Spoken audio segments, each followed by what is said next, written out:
We're replacing the front turn signal on this 2002 Honda Civic.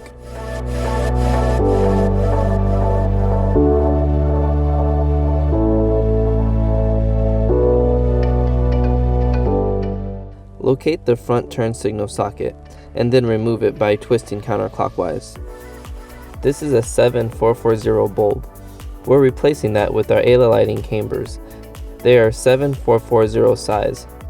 You can see in this comparison the base is identical. To install, first insert the connector into the socket.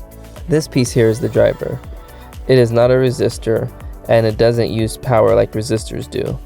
This part is used to keep the bulb cool, and there is no requirement to mount it to a metal surface. Now to install the bulb, as we mentioned, the rubber will hold it in place. The bulb angle needs to be adjusted, so make sure the LEDs are pointed left to right. This is how it should look when the install is complete.